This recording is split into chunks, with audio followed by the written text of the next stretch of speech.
Hey, Kyle, I want to ask you about the third quarter and just what you saw on the court as you guys tried to adjust the change, obviously, with AD not coming out and how that impacted both sides. Yeah, we just had to adjust.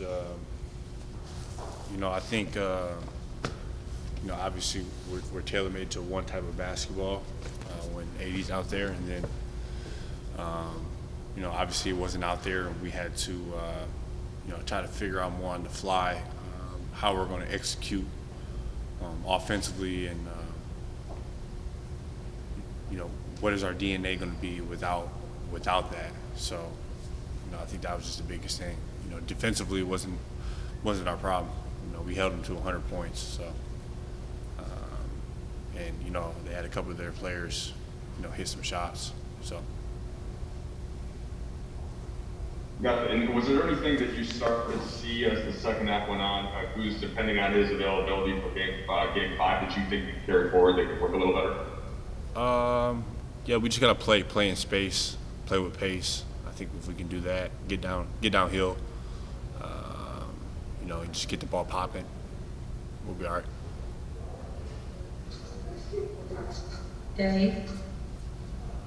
Because this feels like more of the same considering how this season has gone for you guys. Does that prep you better for this moment, or does it make you feel like, oh man, the basketball guys aren't helping us out this year? A little bit of both. Obviously we've been derailed this year, but at the same time we've been through it. So, just got to figure it out.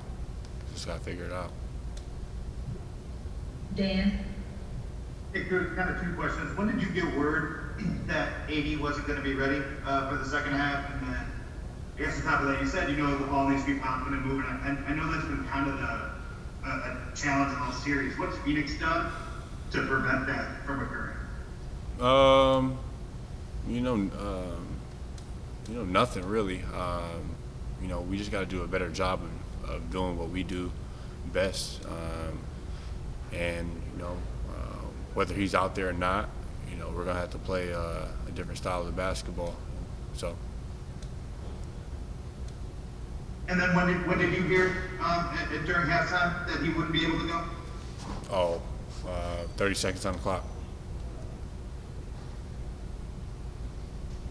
Bill?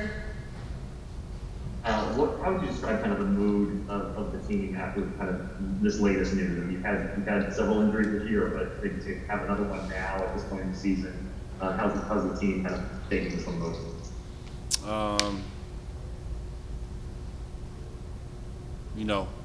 So I think we're optimistic still.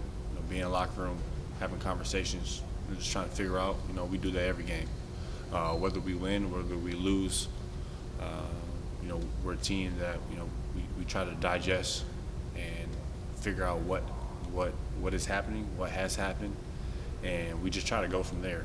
And I think that's our mindset, and we'll be ready game 5. Dave? I'm bad. I already went. I'm bad. Okay. Bill? I also already went. Sorry. All right, Ramona.